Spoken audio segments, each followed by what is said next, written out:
Hey everyone, and welcome to Television from the Multiverse, the DC TV podcast from MailFuzz TV, and once again we're coming to you on our new day of Friday. It's exciting, kind of, maybe a little bit, not really, I don't know. Connor, say something to entertain people. Oh yeah, because that was doing a great job, wasn't it? That was the point, I was failing, so I was passing the baton to you. That was the joke! And I just wanted to highlight how poor you were doing. I thought that would be entertaining. Look, just because England get kicked out of the World Cup, don't bring your grief to me, alright? It's fine. There's no grief here. Alright? Just don't bring your grief to me. I got no grief. Yeah, I don't know. But you're crying your eyes out last night, or the night before, whatever night it was, I don't know. I don't care. I just care that you're miserable about it, that's all I care about. Not miserable. We massively overachieved from what we were expecting, so pretty happy at the end. We didn't come in dead last place, so I'm pretty chuffed. No, we went into it going, we'll be lucky if we can make the quarterfinals at a push. That'll be great if we can do that. And then we got past that. So, we had the penalty victory. So, all in all, it was a solid World Cup for us. There's nothing to complain about. Yes. Anyone knows me knows I don't care about football or any sports for that matter. I find it painfully boring to watch, and football especially, because one assumes that a young boy should be into it. I took a particular disliking to it. I have an actual rage against the existence of the stupid sport. So I don't even want to hear about it typically. But there is this weird risk reward when it comes to the World Cup, where the longer England makes it, because I want to watch them lose, the more satisfying it is when they lose. So it's the risk. If they get to the final, it's like, well, the pain's going to be even greater if they lose here, so it's even funnier. But there's a risk that they might win if they get that far. So it's risk reward. No, honestly, going out against Croatia in the semi-finals was significantly less humiliating than it would have been to go against France in the final, who probably would have decimated us. But is that? I mean, if you know they're the best of the best, and they're like the ones who are seen as one of the best in the world, is that really humiliating? Like I said, I don't really watch sports, so I have no frame of reference to. I mean, it's funny because obviously a large portion of our audience is American, and most of them don't care about this game either. I know. I relate heavily. Yeah. Not that I care about, basketball, American football, or anything else. Yeah. I mean, I like playing baseball a little bit in school. That was fun. I mean, it was fine. I think I prefer it because I think most other sports feel really similar and repetitive to me, because it's just, there's a goal or a net in either side and you're just going back and forth trying to score.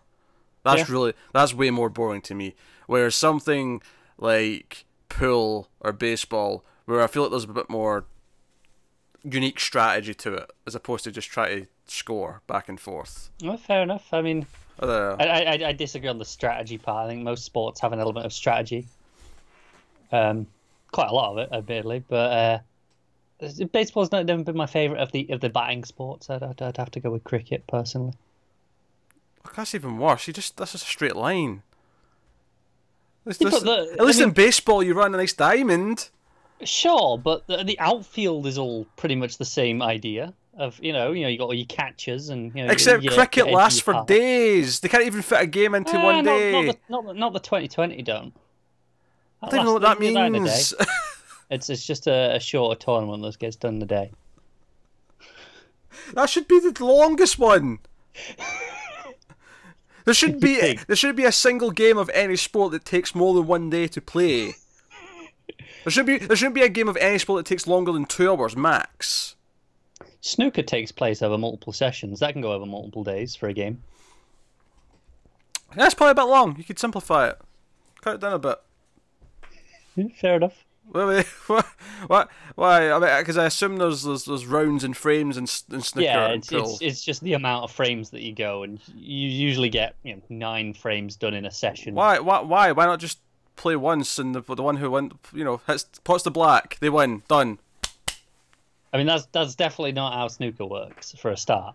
Well, okay, whoever gets the most points in the game wins, right? Done. Yeah. I mean, after one game. But I feel like when you're at world championship level, it's like one frame. It's not enough to do it. No. It's the professional equivalent of getting to the end of one game and going, all right, best of 3. And then getting to the end of that, oh no, okay, best of 5. It's not if that's established beforehand.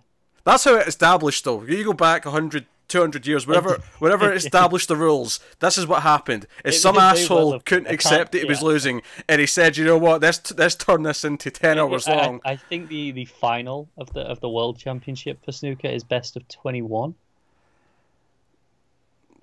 Why best of 21? Why 21? This is just true. Now, can you tell there's no comics or comics TV news this week, and we're sitting talking about sports, which I typically hate, and I still kind of hate it, but whatever.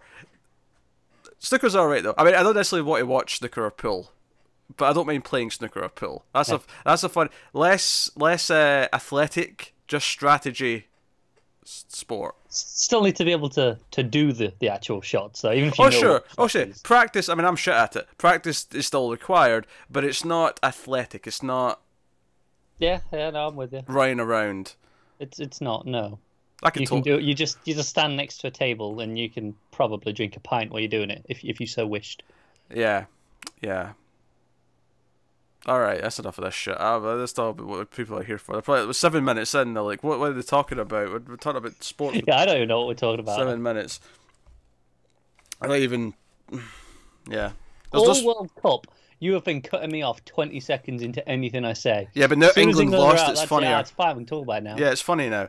It's funny because you don't want to bring it up, and I find humour in that. I'm quite happy to talk about it. I'm looking forward to watching the final. Oh god, no, we're done. I don't want to talk about it. Nah, we're done.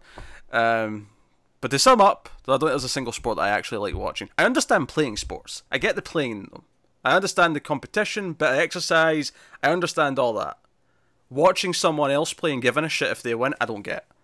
I really don't get it. I mean, you watch people stream games.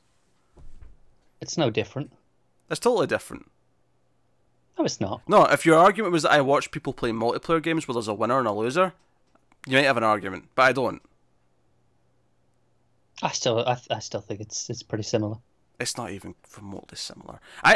My favourite part of watching someone stream games is the random stuff they talk about whilst they're doing it. To be honest, you get that with a lot of sports anyway. You get that from the commentators. You not get to the same just extent. Random anecdotes. I can watch someone stream a game when I don't care about the game, just for the person or the people streaming. You can't. You have to care about the sport you're watching, regardless of how much you enjoy the commentary. I mean, it helps. No, you have to. You have to. You absolutely have to. It's not the same thing. It's not even remotely. The part of the fun I watch of someone streaming, especially I love it when it's a game that I've played already, and I know what's coming up, and they don't. That's part of the fun for me. You don't get that in sports. You don't sit there knowing, oh, he's going to miss this. Oh, it's going to be funny. You don't get that. You might think that. You might predict it. You might try, but you don't know it. That's part of the excitement, isn't it? Is not knowing is like what's going to happen. It's not knowing the outcome that's exciting. It's boring. So boring. I don't care. I don't care. Even when it's countries, I don't care. I don't give a shit.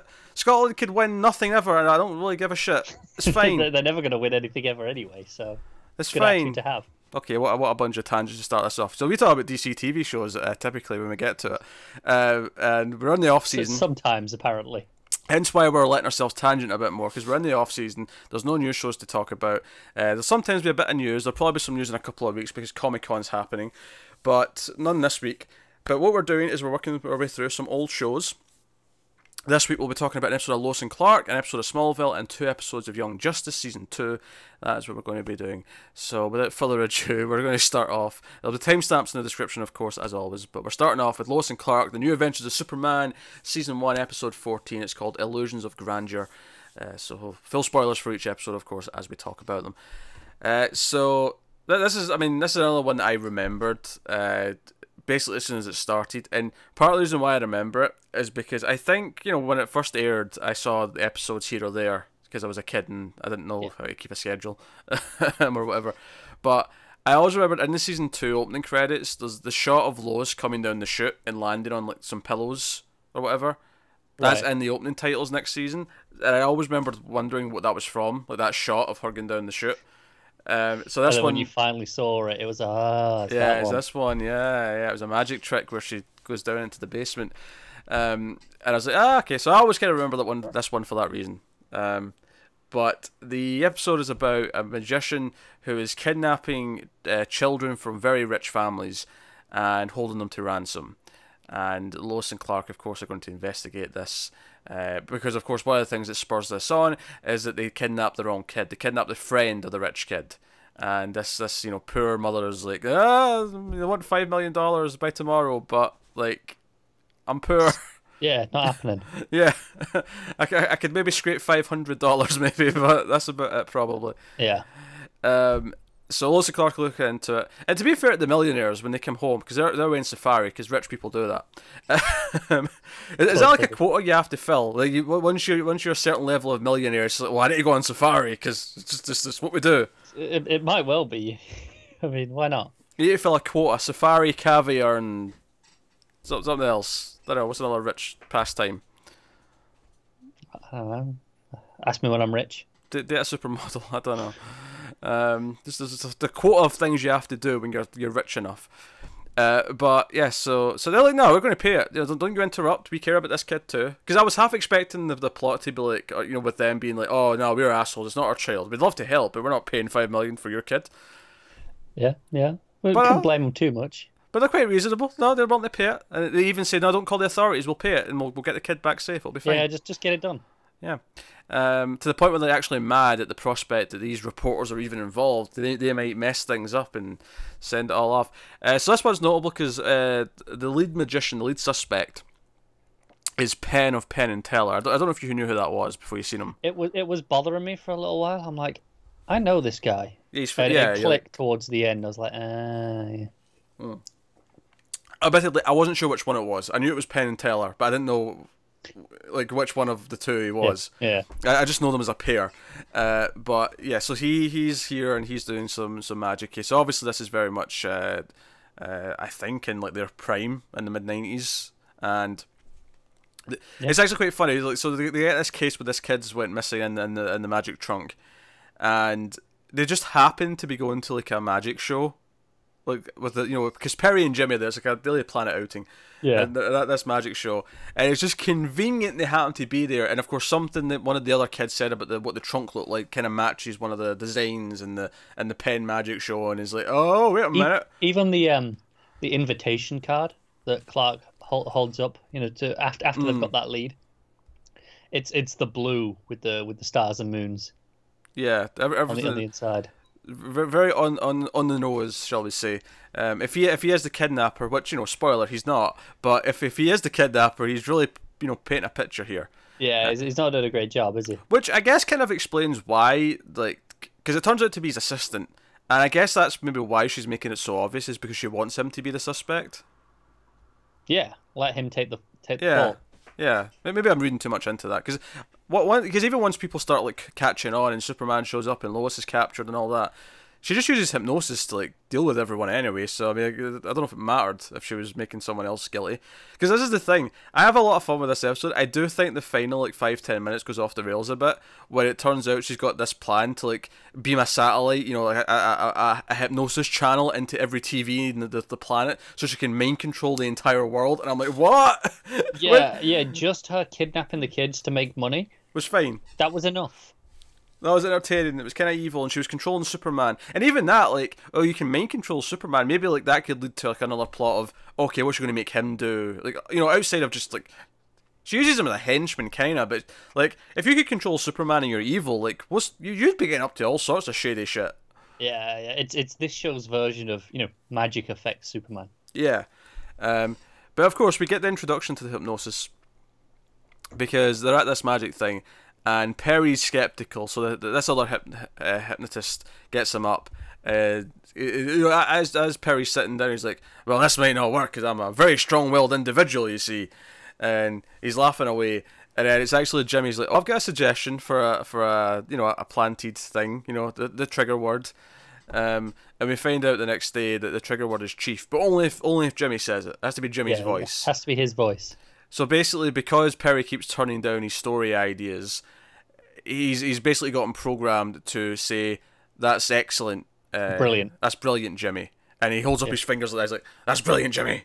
And he does that little motion. So Jimmy's obsessed with this story about the Queen, As an English queen.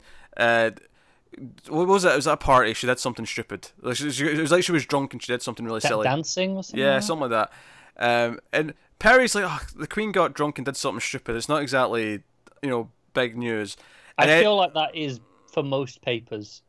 Like, not for the Daily Planet. This is a dignified paper here. We're talking world crisis, not stupid. Fine. Maybe it's not front page news for the Planet, but it's still a story, right? And then there was something about a general, then something else about the Pope at a Madonna concert. There was the general with the nukes, right? Yeah. Or the missiles. He let the missiles off. Yes. I think we were going somewhere with that. Yeah. No, I'm just trying to remember what it was. I'm sure he set off missiles when he shouldn't have done, or he was going to. But it turns out at the end, Jimmy was onto something, because it turns out the evil magic hypnotist lady, she's the one who was doing this. This was her testing her abilities with all these different famous people. How she got to Buckingham Palace to hypnotize the Queen, I'm not sure, but whatever. Maybe she beamed the channel at just point it there and beam the channel at her. Just convenient she watched it, right? Yeah, very convenient. The Queen's watching Hypnotist channel. Well, I suppose it would just take over the TV, so just whatever she was watching, it would turn to the Hypnotist channel. I mean, okay, I suppose. Yeah, so she's... Man, you can't do that today. Digital has screwed up all of this for them. Oh, absolutely, yeah. Yeah, but they need whole new plans now. So the Queen's watching Antiques Roadshow, because obviously that's what she's been watching, being an antique herself, and she's watching that, and the Hypnotist channel comes on, and like it brainwashes her into doing a stupid dance. I'll be honest, I like to think she was watching Pimp My Ride. I didn't exist in the 90s. I specifically picked something that existed in the 90s. It's not that far off. She's either watching Antiques Roadshow or she's watching MTV. One or the other. Sure, why not? So that's the plot of the episode. Superman gets hypnotized, but he eventually snaps out of it, and they save the kid who's there and hypnotized. And so I think the finale of it kind of lets it down a little bit, even though I kind of laughed at how silly it became. Just didn't need to, though, did it? Yeah. It could have just kept what it was doing and been good. It became so big, but up until that point, when Lois was being skeptical and Penn was doing these tricks with the swords and the hypnotist stuff with Perry and Jimmy was really good. All that stuff was super fun, and even the subplot with Kat, where she's dating this billionaire who's like a complete conservative. The second richest man. Yes, not Lex, the second richest man, and she's like, oh, I'm going to be all conservative for him, and she dresses like a librarian, and she's doing this whole thing where she's trying to like appeal to him, and then there's obviously all these little jokes where she's like ripping off the uptight coat, and she's just wearing this skimpy dress under. It's like, oh yes, I need to breathe. How did the rest of the women do this? It's like a straitjacket. I need to breathe, let the skin breathe. And then Lois has the joke where she makes her duck. She's like, oh, is that Mr. Chow? That's his name. And she ducks behind the banister. But then of course the big joke at the end is that it turns out he actually ended up marrying a stripper, and that he wanted someone who was less like him. So that's the irony. And then Lois points out that if she'd got married, her name would have been Cat Chow, which is, she didn't think not a great name. Not a great name. She could have kept her own name. She should have kept her own name on that one. Or double barreled. That said, I feel like Kat's absolutely the sort of person who'd keep their own name no matter what. Yeah, I could see it. But no. No, it was a fun episode. Like, I mean, I think I can fault the plot towards the end because it goes a bit too big and outlandish. When it was already it was never a serious plot. It was always a silly kind of Lois and Clark episode. But yeah, it was a fun Lois and Clark episode with some. It was relatively grounded in what it was doing, in that it was at a believable level of, oh, this is a hypnotist going after kids for the money, right? It's ransom money. That's it, and that was, as far as this goes, believable. Yeah, and then it became an end the world plot. Although I do have to question, because when they have the drop for the kid who's been kidnapped, the villain is actually got like a hologram of the kid. It's an illusion, and they never actually explain. And I guess that's just part of the magic, because you don't know exactly how they did everything. But it's like a proper looking kid who, when Superman goes to grab him, just like disappears. And I'm like, okay, how was she pulling that off? That was kind of hokey, but Yeah, but I mean, The episode's all about illusions, so Yeah.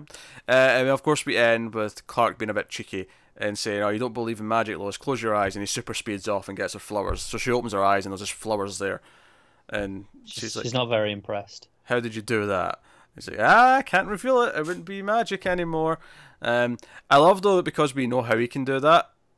Like, it's like, no, there is an explanation. Your explanation is you're Superman. And when she finds that out, she's going to remember this moment. It's just going to be like, "Clark, you're a dick. You, Gonna give him a slap for that one. yeah, all you did was super speed to the florist and get some flowers. That's all you did." Yeah. It's definitely slap worthy, isn't it? Yeah. But hey, so that's that's the episode of Lois and Clark. It's not bad. It's not a bad episode. It's all right. Goes a little bit silly towards the end, but it's fun. Well, everyone's highlight of these in the off season typically is us complaining about Smallville. So let's move on to Smallville. Season 1, episode 13. It's called Kinetic. There's nothing kinetic about an episode of Smallville. Let me just throw that out there right now. So this episode is about a group of criminals who use kryptonite tattoos, which gives them the ability to walk through walls. It's a cool premise. That's the premise of this episode. The first thing I want to talk about, however, is actually something very minor in the episode. So there's this group of villains who are all about in their mid-20s. The idea was they were kind of like Whitney, they were the high school stars, but now they've kind of dropped out, but now they're criminals. Yeah. And at one point they're trying to, bring Whitney in. Oh, we need new blood, so they kind of, lure Whitney in. Like, hey, we're just like you, come with us. And they've not told them that they're doing criminal activity yet, but they've got him at a party. And at one point, when lead criminal is explaining, "Oh, this is very prosperous and it's great," a very attractive woman walks up and kisses him, and with the I think it was a lime in her mouth, and yeah, just a tequila shot. There you go. And you can tell I don't drink. And she walks out, and the whole point is she doesn't even have a line. She's just really, really sexy, and it's a really sexy moment. It's like, "Oh, this is how great his life is." Sexy woman coming up and kissing him, and she walks off. That woman was Evangeline Lilly, who Wasp from Ant-Man and Wasp, was in Lost. Yep. And I did a double take, and what's really funny about this, so obviously this was 2001, so this was 3 years before Lost, so this was when obviously she was still taking these minor extra roles. Yeah. This is now the second thing I have spotted her in, pre-Lost, where she's just there, in a really small role. The other one, this was ages ago I noticed this. I think Lost was still on when I noticed this one. But she's in Freddy vs. Jason, which was a year before Lost. She's a high school student, and she's just in the background at one point. She's just standing there. And I remember noticing her and being like, "Is that Kate from Lost? What's happening?" And then watching this, and I'm just like, "This one's weirder, right?" This one's weirder, yeah. I was like, damn. It's just, obviously, so many actors had all these extra little roles before they had their break, right? That's a thing, it happens, but I feel like Evangeline Lilly now is the only actor I can think of where I've spotted them in twice for... Yeah, and full circle with the superhero properties too. Yeah, because now she's in the Ant-Man and the Wasp, so she's did all right for herself. She's in movies. She did all right. So, but she's good because I like her. She's good stuff. But so she's there. She's got a cameo. I mean, it's not really a cameo when no one knows who she is. It's a part, yeah. Yeah, but it's a cameo now. In retrospect, it's like, oh, I bet she regrets this. She's like, oh god, I had that really shitty role where all I was the hot girlfriend. Which is funny actually, because I think of Evangeline Lilly as someone who doesn't take those roles because she typically is the tougher one. She's typically, because Kate from Lost was this person who was on the run and was very self-capable. Ant-Man and Wasp. Hell, in the first Ant-Man, she's the one who's teaching him how to punch. So it's very against type as well. But hey, it is. Yeah, I mean, you say she might regret it, but I mean, ultimately it probably led to another job, right? And now where she is. Sure. Yeah, but I mean, I think every actor could think that way. But I still think there's probably an element of I wish I could have just skipped that one. Oh yeah, I wish I could have, obviously. Yeah, but when I say regret, I don't necessarily mean the regret what it led to. It's just in and of itself. Yeah. It's a pretty shitty role. So no getting around that. You can tell that I'm not excited about this episode when that is the most. That's the thing. Right. I think I've got one of the most positive things I've ever said about Smallville in this episode. It's definitely not Whitney's acting when he's wearing those sunglasses, because it's Jesus Christ, that was bad. Nothing to do with Whitney, no. Oh, he is awful. I'm so glad he's gone at the end of this season. He is terrible. Admittedly, he's not as bad as Lana or even Clark, to be honest. But at least he's one awful thing off the show at the end of this season. It's a slight improvement when he's gone. Yeah. So what's your positive? Oh no, I'll save it. It's in the hospital. We'll get there when we're right, okay. it's more relevant. So they break out Alex's house at the start, his mansion, and they go into his vault. They steal a bunch of jewels. Most importantly, they steal like a floppy disk. I actually think for a second what you call those things. I was like, what would you call those again?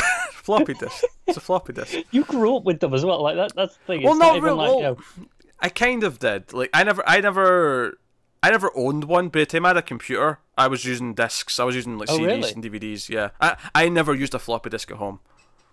Oh, that's weird. Yeah, I never got a computer till I was like 11. So.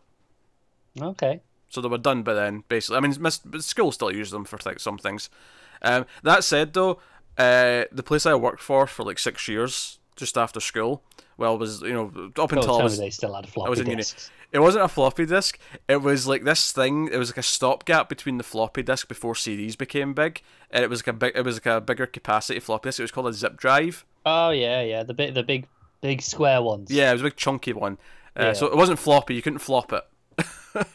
But they had this, and they had this little portable reader that just was USB'd into this computer, and I was like, "This is ancient." I was like, "It was like a relic." I was like, "What is that?" Keep in mind, I started working in like 2000, like that's what I mean. 8 or 9. What? Like this was ancient when I saw this thing. It's even more ancient now. I mean, hell, computers don't even have floppy drives anymore. Like, hell, I mean, they didn't then if they were using a USB thing to put. Well, the computer was ancient as well. But no, they don't go into floppy drives though. They have to have a special reader. Yeah. Right. Okay. So it had a floppy drive in the computer. It just didn't fit that. No. I grew up with floppies. No, I never really used them. I was of the era that for a long time in high school when I was transferring data before USB sticks, it was DVD-RWs I was using, rewritable DVDs. I was using a lot of those. Yeah. And obviously now that's just like, no, you just use a USB stick. You could just you get your whole 4 gig on a DVD though.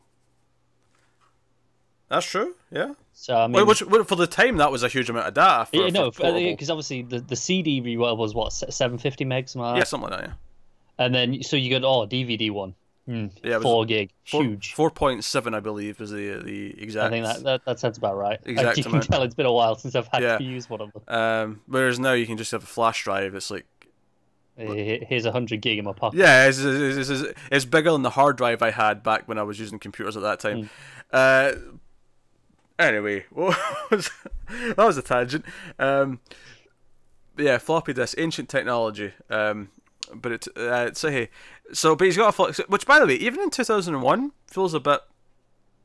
No, I feel like they were more reliable at the time. Still, okay, I'll accept that. You could have advanced at that point. Don't be wrong, but floppies were more. They were more widespread still. Again, not that using like a CD or a DVD would be any less dated, because that's pretty dated anyway. But I was just thinking about 2001. That's probably around when I got a computer. And but I think not everywhere had the disk drives, whereas everyone still had the floppy drives, so they were more universally accepted.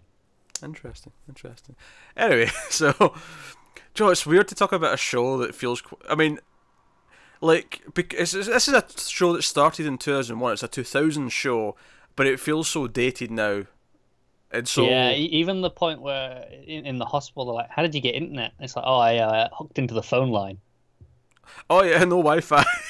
Yeah, I'm like, "Oh yeah, shit," because I didn't even question it at first. Yeah, I wouldn't have thought about it. Yeah, that's a good point. It's a really good point. I do appreciate though that that makes sense. Sure. The phone line, sure. Whereas compared to some other shows of the era, where the technological reasoning was just.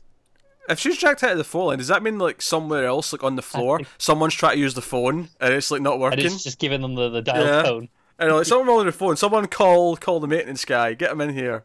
Probably, yeah. Like someone's jacked in and using the internet. Oh, can you remember that? Having to Oh no, get off the phone. this was something else I skipped entirely. My first ever internet was broadband. Oh my God, you're so lucky. My first internet was 250k So broadband. you never had the dial-up tone? Never. I know what it sounds like. I heard it, but Oh my God, that was such a thing for me. Just like, oh God, someone's on the phone. Get off. yeah, no. And you know what? At that time, people on the phone were like, your parents on the phone was constant Oh yeah. for whatever reason, because it was pre-mobile, so house phone, landline was, that's all it was. I was like, oh God, I just want to do whatever I was wanting to do at the time, and it's just get off the phone. Yeah. So, something else I dodged. I mean, only just I like if I'd been like 2 years earlier getting internet access, I'd have been on dial-up, but I wasn't. So, yeah, for me. You're a lucky bastard, is what you are. Although 250k obviously feels archaic now. At the time, though, I'm on hundreds of megs now, so But at the time, it was something special. it was, yeah. But hey, so that is. Do you feel a bit old when we reminisce about technology like this? A little bit. I mean, at least these memories are from when I was like 12. So, at least see in the 10 years time when we're talking about stuff like this. But I'm like, shit, I was like 18 already by the time, from the time I'm reminiscing about. At least I'm not at that point yet. Yeah, that's true. We're reminiscing about a time when I was like, pre-teens still. Yeah. But when it gets to the point when I'm reminiscing about stuff where I was already an adult, I am going to feel ancient. Freaking ancient. Anyway. Oh boy. So yeah, these criminals, and they hurt Chloe. They throw Chloe out a window. Which I will say, I appreciate that Clark didn't catch her and give away the secret. Right? He was just, oh no, he was too late, and she fell. Sure. I feel like it would have been easier. He gets there. I feel like it would have been easy to do the thing where he runs down and catches her before she hits the ground, and then just magically explain it away somehow. Okay, you assume they'll do that. I mean, I guess that's fair, I suppose. But the way I see it, though, it's just another way of stopping them from doing it. Because this is a thing. They've got kryptonite tattoos, so as soon as they're around, he's in pain. He's like, green veins. No, that's fair. But when he's running to the window and she's fallen out, they're gone. They've gone out the room. He's okay now. He's running to the window and he gets there too late still. Well, he's not okay. He's still kind of hunched over and moving. He's not recovered. When he's at the window, he's fine. When he's at the window, but she's already fallen by that point. She has, yeah. But hey, so she gets thrown out a window. Satisfying, right? Yeah, she gets and she's put into the hospital, and she's complaining because just I mean not I'd say I enjoy it either, but she treats it like it's prison. She's upset. I have to say no. The line of the show so far is when she's like, "Oh, they keep feeding me what it was like ice cream or something like that." I can't remember exactly what it was because obviously I watched this a week ago now, and Clark just goes, "Oh, those fascists." I'm not gonna lie. I got a genuine chuckle out of that, and I think, is the first time a Smallville joke has properly got the reaction it was supposed to out of me. Was this your positive? Was this line? Yeah, that's it. Jesus. It's not a big positive, but it's the most positive I've been about the show so far. And joke landed. So Clark goes investigating, and Whitney's being really moody. It turns out he's working at his store. Clark's there. It turns out he's lost his scholarship, so he thinks he's going to be doomed to stay in Smallville his whole life. And then the criminals, then the criminals rope him in, and he goes on a mission with them. They throw him in front of a truck first. To prove that the tattoo works, to show him what it does. Yeah, not even to prove it, because they haven't told him yet. They just hang him over the edge and just throw him into the road. And it's like, okay, and then they end up going to try and extort money out of Lex for what's on that disc, which is basically just, he's spying on his dad's company. That's essentially what he's trying to keep a hold of. And Whitney, to his credit, doesn't like going along with what they're doing, but after the night of drinking, though, before this, is the infamous scene.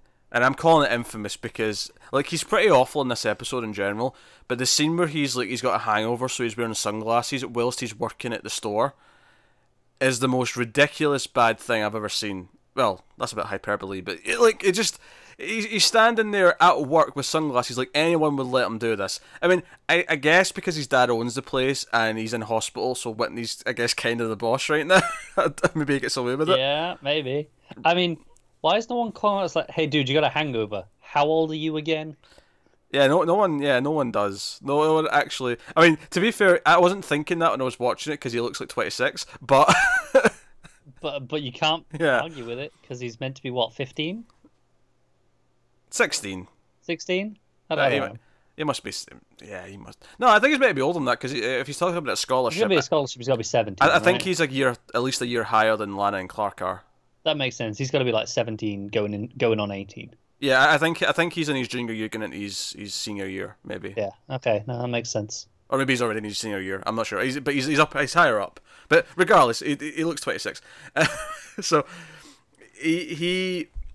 So yeah, he's all moody with Clark. He tells him to mind his own business and blah blah blah blah.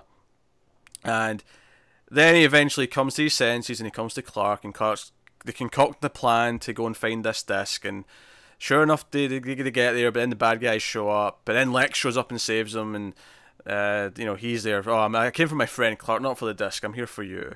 And it's this, heartwarming moment. The disc's just a really convenient byproduct.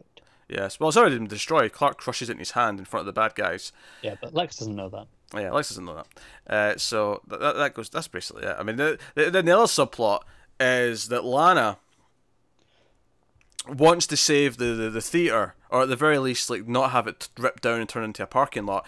So she finds out Lex is the one buying it.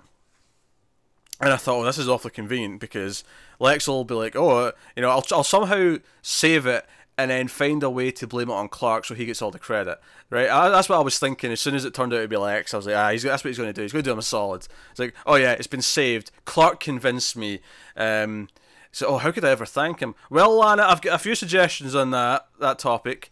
It does sound like something Lex would do. Although it's not what he does, but it's not what he does. He's like, no, this is we need parking lots for all the businesses that are opening up in the office space and blah blah blah blah. And Lana, goes away. She's part of the Whitney plot to a point where she's just kind of there for a couple of scenes. And then at the end of the episode, we actually end the episode. The final scene is Lana has Lex back at the shop, back at the theater, and she comes in with like a folder. She's got a little folder where there's like, I've got a business plan, Lex. I know I'm only 16 years old, but I've got a business plan. Other places, other small towns have renovated their old businesses and made them thrive again. You can get it, classified as a historical landmark, and that gives you a tax break. Don't ask me to explain what it is. Just there's tax benefits, and he quite honestly says, "Who's going to run the place though?" And she's like, "Well, Nell said she'd be up for it, and I'll do some stuff after school. I'll do stuff in the summer. I'll train in the summer." Yeah. Well, we can do things. And all I could think was, I think it's really funny how the Clark and Whitney stuff was very much how they both want to leave and don't want to be with what their father does in Smallville. And then Lana's basically, theoretically, unless she gives it to someone else later, is kind of almost tying herself to this place in Smallville. She's like, no. To be fair, though, it's I mean, I don't want to say to its credit, but at least, with Whitney and Clark, their fathers are there. They're trying to, outgrow them, whereas with Lana, it's her parents are gone. Okay. So she's trying to find an attachment to them because it's what she's never had them, whereas Clark and Whitney have always had them. I hate how good of a point that is. Yeah, I don't think that's quite what the show is going for, but it's there. They stumbled into something that works. Okay, I'll give you that. Yeah. However, Lex, for some reason, despite the fact that this entire pitch takes over the time of about 30 seconds, right? It's a 30-second time span. Yeah, pretty much, and he has a quick flick through the folder, like, okay. And she's like, wait, does that mean yes? And then he all he does is, well, I'll have to look over things, but yeah. And then he walks out. And then what's interesting is the final shot. We get this weird shot of Lana where she's happy, and then the smile fades and she looks really concerned. And then we fade to black on that. And I'm like, wait, we're doing the Spider-Man 2 ending where she's like unsure about what she just did. I'm like, it's not that complicated a thing. Like, I mean, I guess it's implying that she's just maybe doubting Lexi's intentions or whatever he was up to. But it's either his intentions or her ability. Yeah. Yeah, it was a really weird moment to end on. It was bizarre. Um, Better than a sappy song at the end, though, isn't it? no, there was a lot of weird early 2000s new metal though. Whenever the bad There guys was. were Because this robbing is the thing. places. Last week when I watched this episode instead of the one I was supposed to, Yes. Pete said to me, "Oh, a lot of early 2000s music in this one," and I went, "Yeah, there is." That was weird, isn't it? And then you started naming the specific ones from last Yeah. week, and I was like, "Hang on a second." Yeah, I didn't recognize any from this specifically. Yeah, Like, fair enough. I wouldn't be able to say names of them, but they were all like ones I recognise. I didn't recognize what the song specifically. I just like it. Just sounds like early 2000s metal. It does, doesn't it? It's got that grit to it. Yes, that whiny angst mixed in with the Yeah, the. it's a very guitars. specific amp grit sound. Yeah. What can I say? I grew up in that era, so I don't necessarily dislike it. I'm going to be honest. Well, I didn't like the Me songs either. in this one, but I there's mean, a I lot, can take or leave them. The ones the- in this one. there's a lot of music from that era I enjoy because that was in my preteen era. They're Where a guilty pleasure these days, though, isn't it? a lot of it is. I think some of them have aged well, and then some have not, and I can enjoy both. But I just it's just a case of knowing why you like certain things and why not the others. But yeah. So there's the music, and there's one touch I liked. I liked that one of the criminals was missing an arm because they've been fading, like they've been doing bank robberies, and he lost his arm because basically the tattoos keep running out. Like the power runs off after a while, so they keep having to get new tattoos. And the idea is they learned this when his arm was already halfway through a wall, so he lost his arm. I actually think that's really funny. I think my one critique of this is Clark sees that arm. He does some X-ray vision on the bank vault. Yeah, which was really funny just to see an arm in the wall. It was, but I don't like how it was never really brought up again. He never mentions it. It's like, oh hey, I'm looking for a guy missing an arm. Yeah, that's true, and it's never brought up. From a script writing perspective, it's stupid that he never actually mentions that again. It's a nice touch for it to be missing and to see, oh, that's where it was. But from Clark's perspective, it adds nothing. Yeah, but that was pretty funny. So Just on the topic of Smallville, I did see there's talk of a reunion in the form of an animated show on the new DC Universe service. Oh really? Nothing official yet, but a bunch of the cast have said, yeah, I'd be up for that. Not Alison Mack. No, that was Kristen Krug said it. Rosenbaum said it. Obviously, Tom Welling said it. But a bunch of them have been like, hey, animated, yeah, sure. Yeah, I mean, because even if they do 5 episodes a season for animated, and for the work for the actors, it's still like a week in a booth. Yeah, it's pretty easy for them. They're quite happy with it. Yeah. There's no reason why they would turn that down. I don't necessarily want more Smallville because obviously, but it probably wouldn't be the worst investment for them as a service because there are fans out there and it would add to the value from their perspective. And animated, so it's cheaper. We'd have to review it. We would. That would upset me dearly. That's all I'm saying. It'd upset me, especially if some of the same writing staff are back. Yeah, but only 20-minute episodes, right? I will say though that because obviously they did the Smallville comic afterwards. I never actually got around to checking it out, but I'm pretty sure it was Brian Q. Miller. It was, yeah. Too. I really like as a writer. Yeah, he's fantastic. He did some of the best Batgirl stuff. And I did see the one of the covers was like a Green Lantern introduction thing to the Smallville. Because obviously once it's comics and they whatever they want. I thought, maybe one day I'll check that out. Maybe once we finally get through this, I'll go and check out. Oh that. God, it's going to take us like 10 years to get through all this. I know, and I'll have completely forgotten about it. Instead of newing 30, I'll be newing 40 by the time we're finished this. If you're lucky. So you predicting my death in my mid-30s? Yeah, take it either way. I was like, either you're not going to make it, or this is going to take longer than we fear. All right, okay, all right. I mean, take your pick. I mean, it was there. It might take longer was what was in my mind, but as soon as I said it, the other threat became clear. So yeah, not the worst episode, although it was lacking any of the Kents were in like one scene this episode. Not a lot of Kents. No, it wasn't. But hey, that stupid plot with Lex and the British people's gone. That's true, and as per usual, there was like one scene of Pete, maybe two. Yeah, I can obviously again week old for me, but I can only remember him in the scene where Clark looks into the bank vault. Pete is basically a pointless character in the show. I didn't remember this because it's been so long since I'd seen it, and I don't think I thought of things as critically when I watched it. When this first aired, because I was really young. Yeah. But watching it now, like, he is basically just this extra character who is just there because Pete Ross is supposed to be there, not because they actually have anything to do with them. No, like I said, I think he's there for the bank vault with Clark, and he's in the hospital room with Chloe because he plugs in a laptop. But that's about it. Yeah, he's just kind of around. It's kind of a shame. But we get Whitney. There's a reason why he doesn't stick around for forever, right? Yeah, because presumably the actor was unfulfilled with this role. I think he gets like 3 seasons though, right? 3 seasons, yeah. Which is baffling that he, that much for him. Yeah. That said, he's series regular, right? So he gets paid. Yeah, he gets paid either way. Which is what's funny for me though is it's something that Arrow. I mean, Arrow's not as bad as Smallville, but it's pretty bad. But what I do think is funny in compare them, this is very much it's one of the things that I would critique the CW for, is that I do feel like, and obviously this started off in the WB, but WB became the CW, is basically this idea where they've got like certain side characters who are just kind of there to fill out a side cast role, as opposed to actually be there because there's plot reasons to actually have that character. Because there's tons of characters in Arrow, whether or not they started like that or they became useless as time went on and they had nothing for them to do. Major characters who, if I was basing a show on the comic book that Green Arrow is supposed to be based on, like Black Canary would be like the most important character after Oliver, by far. Yeah, and even in the show's context, Thea, who's obviously like an amalgamation of a couple of characters from the comics. Yeah. It isn't as directly go, oh, that's a must. In context of the show, she was pretty important, right? As the sister. For the first few seasons, aye.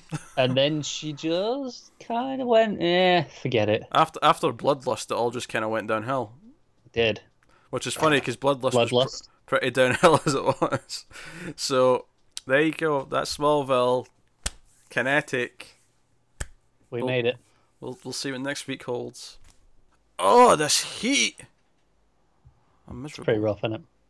It's really stuffy today, especially. The last couple of days had a nice breeze coming through the window. It was just a nice, chill to kind of calm it down. Today was pretty miserable. It cooled down for a few days, but it's starting to heat back up, and I'm not happy. No, I'm not too bad actually over the next... I think today was worse than the next couple. I'm going to double check right now. I know everyone cares about this at home. Like, just accept that when we're off season, there's going to be more tangents, right? Yeah. Got to give you a good, solid, reasonable amount of content. Whether or not it's relevant content, it doesn't really matter. Yeah, pretty easy. It's pretty even, I should say, for the next 7 days. It's pretty much what it is tomorrow for the next week. Oh no, I'd go back up. Oh well. Anyway, let's talk about Young Justice. Yes, the good show that we watch. Season 2. Hey, Lois and Clark's good. I don't think it is, but I mean, it's more fun good. This is just legitimately good. So as Season 2, we watched 2 episodes. Episode 6 of Season 2 called Bloodlines is up first, and oh baby, best episode of the season so far. Absolutely. This was a flash-focused episode. We got Wally, we got Barry, we got Jay, we got Bart, who of course is the focus of the episode, because Bart comes back from the future, claiming to be basically a tourist, and having a look around, and Nightwing and Tim are like, how do we deal with this guy? What's going on? But he speeds off Beast anyway. Boy's there, just like, what the hell's going on?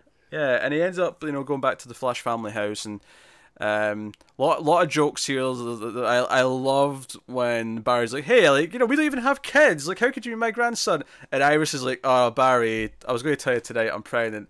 And then Bart just sort of goes up to the stomach and goes, oh hey mom, hey Uncle Don. Yeah, hey dad, hey uncle, hey dad, hey Auntie Don, whatever we're Don and Don, I can't remember which one's his. All right. The point is this was really fun, and then Wally showed up, and we had this entire Flash family, and there was this weird bittersweet tinge to it where I was like, the Flash TV show could be so much better. I know. I'm like, it's so easy, isn't it? It is so easy, and they've done a lot of things right. Don't get me wrong, but there's been a lot of stuff they haven't quite got right. And so we got Bart, and the big And obviously at the it's end. yeah, it's all throughout the episodes where he keeps saying, "Oh, it's great to meet you." I mean, in your prime. Yeah, He keeps tacking that on. yeah, in your prime, and he keeps saying mode and Crash the mode. crash the mode. Yes, yes, yes, yes. That's so crash, or that's so mode, or I'm moded right now. These weird futuristic terms that don't quite make Yeah. sense to any of us. But crash the mode is relevant. Yes, oh, it's relevant. So at the end of the episode, he's going back. Obviously, there's a whole crisis with Neutron. This sort of like almost like a atomic fallout type character who's like sort of creating explosions, and he's going to detonate. And the Flashes are all kind of helping together. We got all four of them in costume, working as a team. It's really fun. But at the end of the episode, he is going home. He's going to go back home, and then his time travel device doesn't work.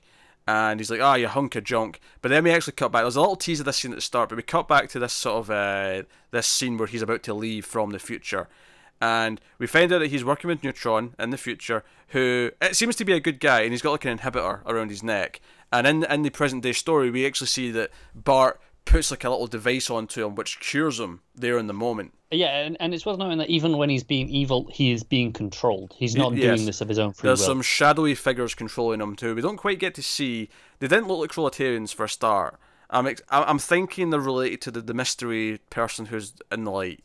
Yeah, I would assume so. I mean, they mentioned the Krillitans were searching for the metagene and stuff Yeah. like that, but I've never met a Gene I don't like. there we go. I have though. I've met a Gene I don't like, but that was a joke. So have I. Yeah, but hey, so that's all fun. But we find out that the future's shit. It's like post-apocalyptic wasteland, and Bart's like, "No, we go back, and I'm not coming back here. Are you kidding me? It's shit here." So he's pretending he wanted to stay in the past. So here he is, but he's hopefully going to change things. But we see from Neutron's perspective after Bart leaves that he does become cured. His inhibitor collar goes away, and he's like, "Oh, I'm human. I'm fine." But then he's like, "But the world's still the same. Why is everything still a wasteland? Oh crap, not everything's changed yet." Although my thinking here is just because he's not actually changed it in the past yet. He's only changed that one thing so far. Quite possibly, but I think it's worth noting that Barry was supposed to die that day against Neutron. Yeah. And Bart saved him, and that was supposed to be the catalyst for what he thought, right? Yeah. But He presumably thought that was the moment that it all went wrong. Presumably, though, I'm thinking this entire invasion itself is kind of the main reason why things eventually go awry. And that by the end of the season, Bart might still be stuck in the present day, but we'll get like confirmation from the future that, oh no, things are actually okay. They've been fixed.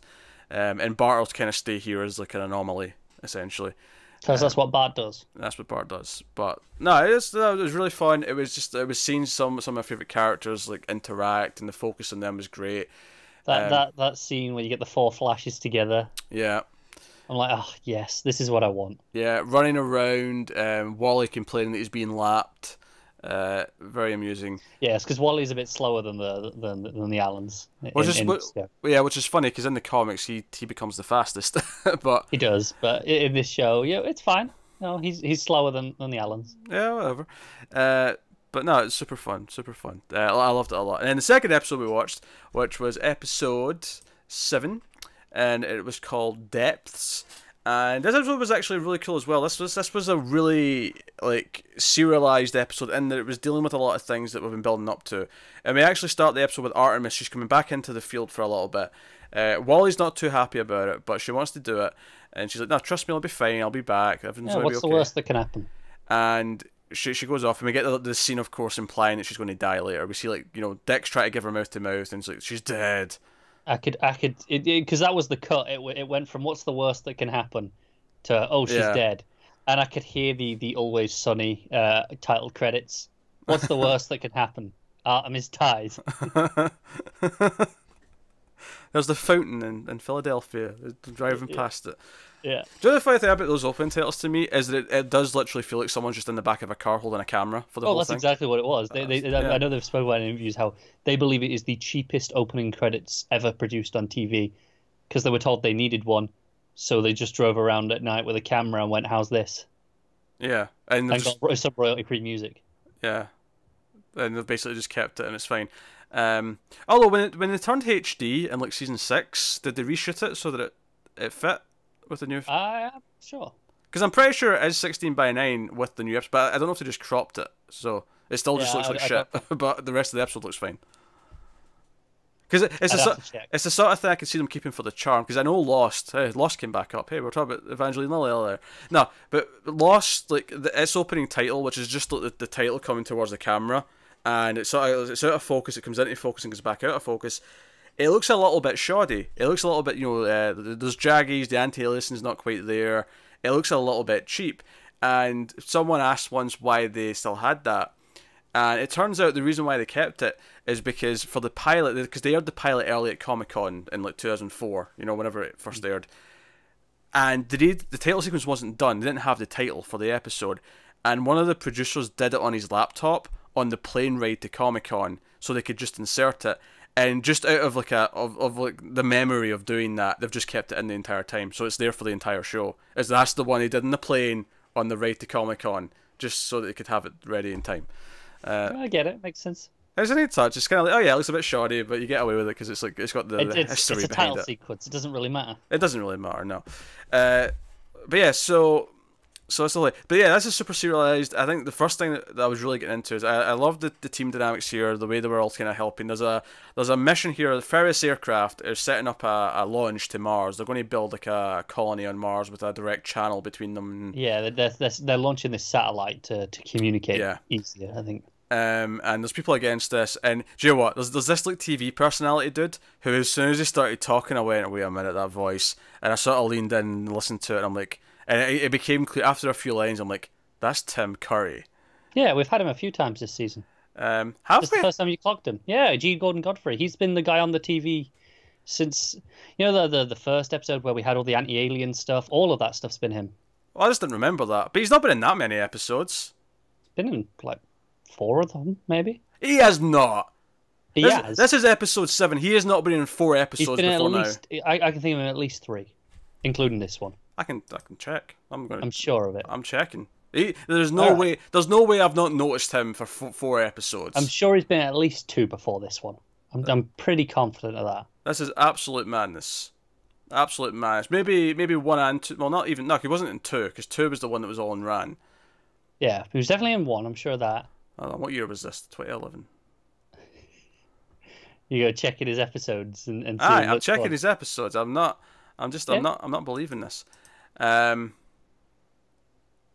Maybe I'm misremembering, but I'm sure he's been there at least twice. Well, of the 8 total, it's still loading the rest of the list. For some reason, it's being awkward about it. Here we go.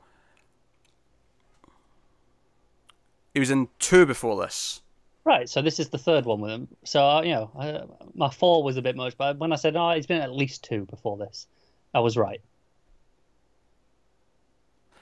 You're spinning this so much. When I said this, I was right. No, you said he's been in like most of this. He's been in like 4 of these before now. I said 3 or 4.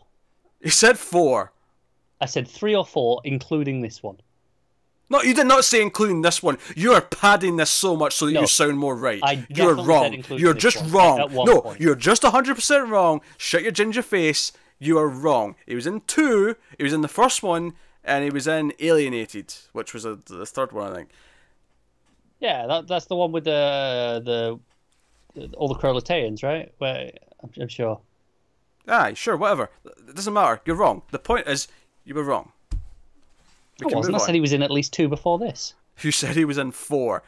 At first, and then I went down to 3. Still wrong. 3 is not wrong. 3 is exactly right. No, it's not. You never said including this one, so you're still wrong. God damn it. Someone will go and back me up in the comments. It's fine. I never heard that. I never heard it. You came at me so hard as if I was an idiot because I hadn't spotted him, and he's only been in 2 episodes before this one. Might have been the first episode, frankly, but I didn't remember he existed. All right, it's been weeks. We had like a week off between episodes like 3 and 4 or 2 and 3, whatever it was. No excuse. Maybe I did clock him back then and I'd forgotten about it. It's entirely possible.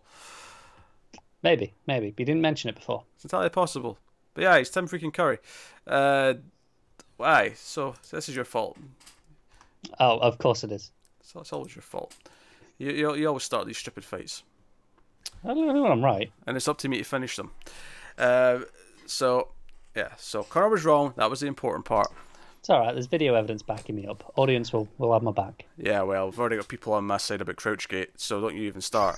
You have not got people on your side about Crouchgate. I have people on my side about Crouchgate. Crouchgate, our monthly bonus episode for Patreon of the comics show, we had a debate about what was considered crouching and what was considered standing, and I was clearly in the right, and Connor was trying to imply that one knee slightly bent forward and on a higher, like, as if there's like a box in front of you and you put your leg up in it with your knee up, that's closer to crouching and standing, which is completely absurd. I've got people on my side, right? I haven't seen any of these people on your side, so they don't exist. They do exist. Tweet at them. Dear patrons, those of you who are invested in this debate, tweet at him and tell him he's wrong. Tweet all you want, I won't see them. Oh, he'll see them. I'll frame them. I have muted Crouchgate on Twitter. I'm going to frame it and send it to him. Oh, you wouldn't go through that much effort. Oh, I might. I might. To prove a point, I might. Anyway, God, this is... Why did you got so off track? Right. Yeah, I don't know. What were we talking about? So Mars thing, and there's people going to sabotage it. Turns out it's Black Mantis people, and Calder's there leading the charge. But they've got Dick's going along with Artemis and some of the other teammates, Miss Martian, Superboy, and Legan. And fun moment where Miss Martian's pretending to be Jean, and Superboy's like high in the sky in Superman's outfit, but it's actually just McGann's just kind of making him float with her mind. Yeah. And he's like, oh, I hate that you're making me levitate to make it appear like I'm Superman. It feels so emasculated. It's great. But we find out, this is the big scene for me, where I was like really getting into this, was the reason why he broke up with her. And it turns out like he wasn't very happy with how she was abusing her telepathy. And the way she was like, invading minds. And she's like, but they're bad guys. And he's like, no, it doesn't matter. But then the big thing here, the thing that cinched it, was that he noticed that she was trying to calm him down when he was upset about it. She was trying to manipulate his mind. And it's like, damn, she's in the wrong with this. Yeah, that's a big no-no. That's a big no-no. And so really interesting. And I'm like, okay, you're grabbing me with the story here.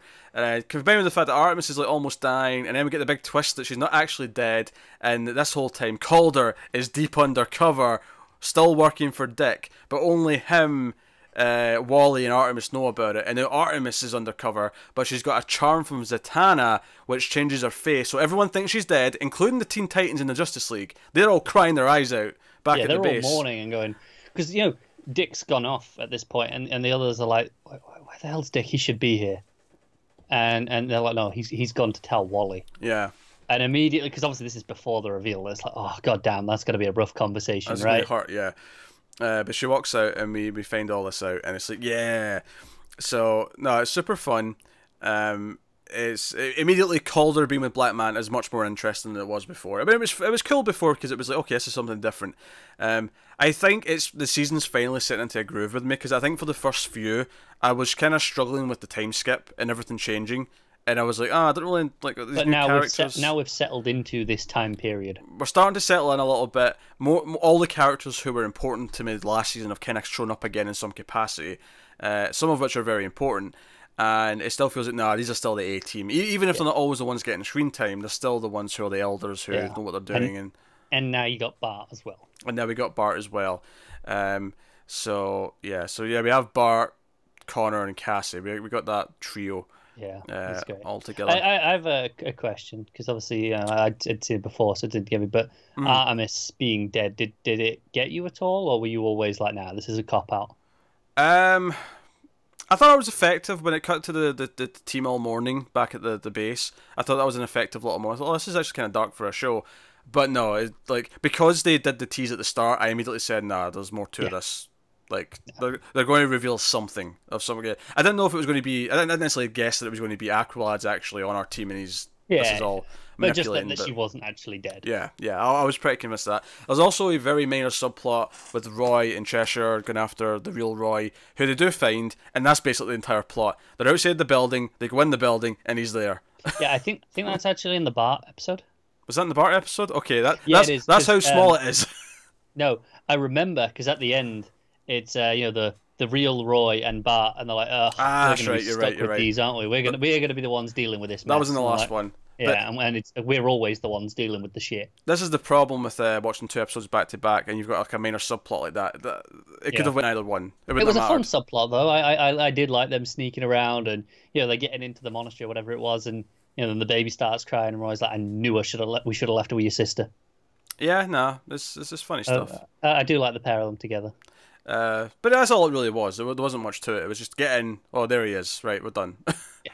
Some fun little action stuff to go around. I like the action stuff in depth, though, because I felt like when Lagan's getting all kind of jealous of Connor, because, a super ex-boyfriend up in the plane, and he goes in, he gets captured, of course. And obviously Aqualad is the one who's captured him, so he's going to try and look out for him and make sure he gets out safe and whatnot. But so McGann has to gill up, and she gets like a mermaid tail, yeah, and she's like swimming in the water, and so that's kind of fun. And then the stuff with Dick and Artemis was kind of fun up top. So I liked how it felt tactical. They had their place in the fight, and the whole thing is they're trying to stop this ship from getting blown down, which does blow up eventually, because it turns out Black Manta had already planted explosives anyway. Yeah, it was part of it. I did like this twist where he'd planned this, and it was just to see whether he'd take credit for it or not, or if he was honorable enough to say no, that wasn't me. It just happened. Yeah. So no, that is interesting. That was honestly, I think this pair of episodes is easily the best 2 since we started the season. Oh, definitely, yeah. Really, really strong stuff. It's really hitting its stride. And I'm deep into the plot. I think it's actually doing a much better job in season 1 of making me care about the overall plot, because ultimately last season's plot was, this person's working for the light. This person's working for the light. And the episodes individually were actually really good, but the overall plot, it was just kind of, it's just there to kind of facilitate. But you had all the character bonds. There was some, even in this one, some of the nice touches. After Artemis is dead, and he's looking at the Dick's looking at the photo that he took in the school in season 1. Yeah. It's like, we'll laugh about this someday when you know my identity, sort of thing. And I thought, that was a nice little touch to call back to that. Actually, I didn't notice. Does she know who he is now? I think so. They all seem to know. Yeah. I feel they're all shacked up. I feel like they're all pretty close to each other these days. That's a good point. Yeah, she's living with Wally, and Wally knows who Dick is. So I imagine they probably. It's almost a shame we don't get that moment. Yeah. Where she finds out that was him in that photo. No, it's a shame, but it's there just as a memory now, which is still nice. It's nice that it's still around. I like that at least. No, it adheres to its own history. And I appreciate that a lot. So no, but I mean, we did get sort of that moment of sorts in this week with when Bart shows up and reels off their names, and Beast Boy's like, "Wait, you're Tim? Your name's Dick?" Because obviously they've not told Beast Boy their names. Oh, absolutely, yeah. But no, I mean, it's because of that photo. It'd just been great if you'd actually seen the payoff to it. Yeah. Either seen the payoff or have her even walk in during that scene or notice during that scene and be like, "Oh yeah, hey, that was cheeky," or whatever. Just have her acknowledge it and that she knows now. It would have been nice. I agree. But hey, so that is Young Justice, and that wraps up the final thing we're talking about this week. Full of tangents, of course. So, don't know, too many tangents. Let us know. Maybe you want us to tone it down a little bit. Maybe you do. That's fair. But that does wrap us up. Normally, of course, we'd pick our favourite episode of the week, but there's no new episodes, so there's not much point. Not much point. Yeah. So, that says that is Television for the Multiverse, and we'll be back next week with another batch of episodes from the same shows. So let us know what you think of the episodes that we talked about on this week's show. Get us on patreon.com/MailFuzzTV. It's on the screen right now. To go over there for some bonuses, you get some stuff early. There's a bonus Comics for the Multiverse episode once a month at the $5 tier. But mostly you get a nice mildly fuzzy feeling from supporting us and keeping us going. And Connor did not appreciate the pun there, but I think that worked really nicely. No, I feel like it's such an easy one that you shouldn't be collecting points for that. I know, mildly fuzzy. That's my new thing. I'm going to say that now. But yeah, so you can support us over on Patreon. If you can't do it there, though, don't worry. You can also support us by liking, subscribing, commenting, all the usual stuff. All of it helps. So thank you very much for watching or listening once again. We always appreciate it. Keep watching superhero comic book show TV thingamajigs and whatnot. Don't watch sports. And always remember that sometimes we screw things up for the better.